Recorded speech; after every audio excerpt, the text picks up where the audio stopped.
आपने कभी गौर किया है, दुख सबसे ज़्यादा वहीं होता है जहाँ हमें सबसे ज़्यादा अटैचमेंट होती है, जिस चीज़ से हम सबसे ज़्यादा जुड़े होते हैं। जितनी गहरी पकड़ उतना गहरा दर्द। तो अष्टावक्र गीता का तीसरा श्लोक इसी पकड़ की जड़ को दिखाता है। अब हमने इसे पहले वीडियोस में पहले श्लोक में हमने समझा कैसे हम संसारिक विषयों को अमृत ना बनाएं, और दूसरे श्लोक में हमने समझा कि कैसे हम पास्ट में हुई गलतियों को खुद को पनिश करने से रोकें, कर्तापन का भाव समझ के। अब आज की वीडियो में तीसरे श्लोक में अष्टावक्र सीधा वार करते हैं आसक्ति यानी अटैचमेंट पर। हमारा आज का श्लोक है, यदि देहम पृथक्कृत्य चित्ति विश्राम्य तिष्ठसि अधुनैव सुखी शांत है बंध मुक्तो भविष्यसि। अर्थात यदि तुम स्वयं को शरीर से अलग करके चेतना में ठहर जाओ तो इसी क्षण तुम सुखी, शांत और मुक्त हो जाओगे। और ये कोई भविष्य का वादा नहीं है, ये अभी आज के टाइम में होने वाली संभावना है। तो हम क्या हैं? हम कहते हैं कि मुझे इससे बहुत लगाव है, लाइक मुझे मेरे पेरेंट्स से या मेरे बच्चों से, सिबलिंग से या कोई भी फ्रेंड से बहुत लगाव है। लेकिन सच में ये क्या है?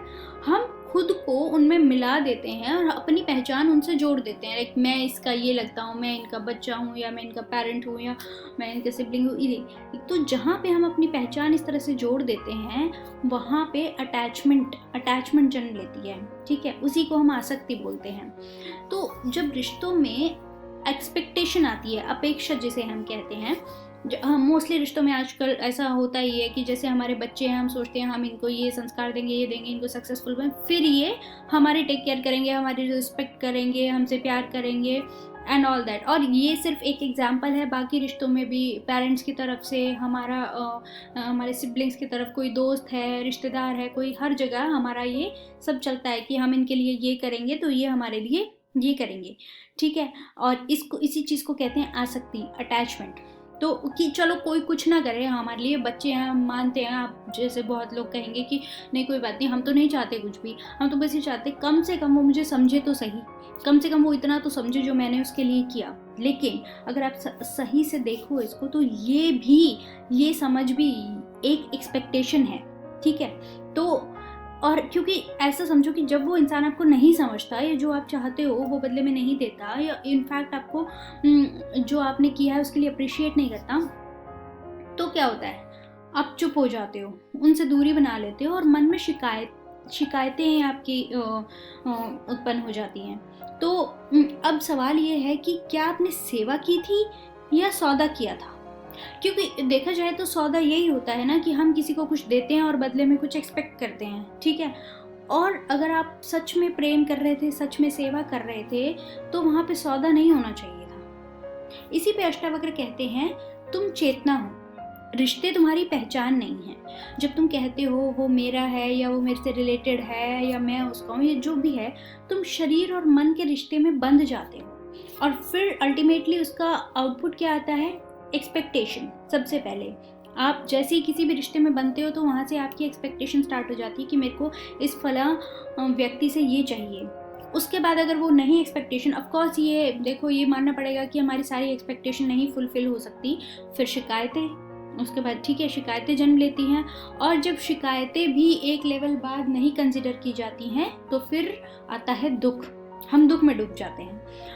और ये जो सीरीज़ होती है एक्सपेक्टेशंस की, फिर शिकायतों की और फिर दुख की, ये एक के बाद एक ऐसे ही चलती रहती है और हम इस लूप में फंस जाते हैं। ठीक है, तो शरीर से अलग होने का अर्थ ये नहीं है कि मैं सारे रिश्ते नाते तोड़ के और चले जाएं कहीं पहाड़ों पे संन्यास ले लें तभी हमें कुछ सुख की प्राप्ति होगी, पर नहीं है। क्योंकि ये सब तो हमारे अंदर है ना, बाहर नहीं। हमारे विचारों का खेल है ये सारा। हमें मान लेना है कि मैं पूरा हूँ।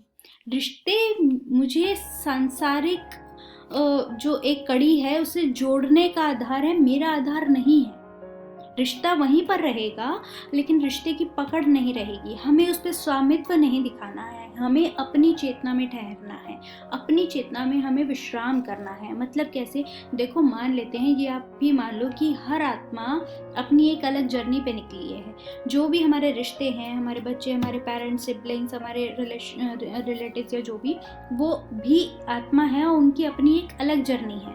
हम सबको अपने साथ खींच के नहीं ले जा सकते, क्योंकि सबकी अपनी अलग है। आप एक जर्नी पे जा रहे हो और वहाँ पे आपको कोई टेम्परेरी मिल गया, कोई थोड़ी दूर तक चला, कोई थोड़ी ज़्यादा दूर तक चला, कोई बिल्कुल 1-2 दिन के लिए मिला, तो इसका मतलब ये नहीं है ना कि आप उनको पकड़ के बैठा लोगे कि नहीं नहीं नहीं नहीं, जैसा मैं चाह रहा हूँ वैसे ही करो, जहाँ मैं जा रहा हूँ वहीं चलो, या जैसे मैं, ऐसा नहीं हो सकता। और अगर आप इस तरह से करोगे तो परेशान रहोगे, क्योंकि वो आत्मा जो है वो पीछे से उसकी अलग जर्नी रहेगी या आगे से भी अलग जर्नी रहेगी। आज के टाइम पे आप बस साथ हो। जो नेचर है, जो प्रकृति है, जो यूनिवर्स है, वो अपना काम कर रहा है, वो सबको उनकी जर्नी के अकॉर्डिंग डायरेक्ट कर रहा है, ठीक है। लेकिन हम इतना अटैच हो जाते हैं, अगर हम इस तरह से समझे बातों को, तो हमें डिटैचमेंट प्रैक्टिस करनी होगी कि नहीं, ये जो संसार ही स्थायी नहीं है, हम ही स्थायी, हमारा शरीर स्थायी नहीं है, तो रिश्ते स्थायी कैसे हो सकते हैं। और जहाँ स्थायित्व ही नहीं है, वहाँ हम इतनी एक्सपेक्टेशंस कैसे पाल के बैठे हैं, ठीक है।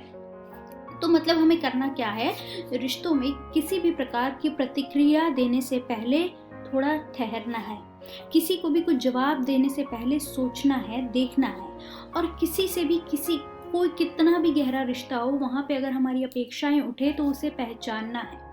और जैसे ही तुम ये सब देखने लगते हो ना, कि उनको कंसिडर करने लगते हो इस तरह से कि नहीं, रिश्ता बेशक हमारा है, प्यार हमारा है, और मेरे को ठीक है, सेवा भाव से जो मेरे लिए बन पड़ रहा है मैं कर सकता हूँ, लेकिन बदले में कोई एक्सपेक्टेशन नहीं होगी। अगर मेरे को बदले में कुछ चाहिए तो वो मेरे को यूनिवर्स, ईश्वर देगा, ना कि ये व्यक्ति या ये आत्मा, क्योंकि वो नहीं भी दे सकते हैं, ठीक है। तो वहीं पे जो आसक्ति होती है, जो अटैचमेंट होती है, वो ढीली पड़ने लग जाती है, ठीक है। और वहाँ पे हमें ये जान लेना है इसी क्रम में कि मैं प्रेम हूँ, मुझे प्रेम पाने की ज़रूरत नहीं है, मैं आत्मा स्वरूप, मैं चेतना स्वरूप हूँ, और चेतना स्वयं प्रेम है। तो ये सब जब हम मान लेते हैं तो देना सहज हो जाता है, और दुख खुद ब खुद गिरने लगता है। अंदर से शांति आती है, बाहर से नहीं, अंदर से शांति आती है। बाहर सिचुएशन जो भी हो, सिचुएशन सेम रहती है, ठीक है। उसी सिचुएशन में अगर हम अपना नज़रिया इस तरह से बदल लें, जैसा कि हमारे ग्रंथों में लिखा गया है और समझाया गया है, तो बंधन नहीं रहता किसी तरह का। और जब बंधन खत्म होते हैं तो हमें मिलती है मुक्ति, जो हमारा कह सकते हैं कि मेन लक्ष्य है, ठीक है। तो महर्षि अष्टावक्र का तीसरा श्लोक हमें समझाता है कि रिश्ते तोड़ने नहीं हैं, आसक्ति को तोड़ना है। रिश्तों को हमें बरकरार रखना है, बस रिश्तों में जो एक्सपेक्टेशंस हैं उनको खत्म करना है। जब तुम अपनी चेतना में ठहर जाते हो, लोगों से एक्सपेक्टेशंस खत्म कर देते हो, और बिल्कुल विशुद्ध भाव से जो तुम अपने कर्म करते हो, तो प्रेम शुद्ध हो जाता है और अपेक्षाएं गल जाती हैं। दुख का जो स्रोत है वो सूख जाता है, और अल्टीमेट जो हमें मिलता है वो है मुक्ति, इन सब बंधनों से, इन सब दुखों से और इन सब जंजालों से, ठीक है। तो अगर आपको आज की वीडियो पसंद आई, उस श्लोक ने आपके किसी रिश्ते को थोड़ा हल्का कर दिया हो, तो प्लीज़ लाइक करें, सब्सक्राइब करें, और कमेंट में हमें बताएं कि क्या आपको ये अष्टावक्र गीता की जो श्लोक की सीरीज़ है ये पसंद आ रही है, और आपको आगे और हम किस विषय पे आपके लिए वीडियो बनाएं। धन्यवाद।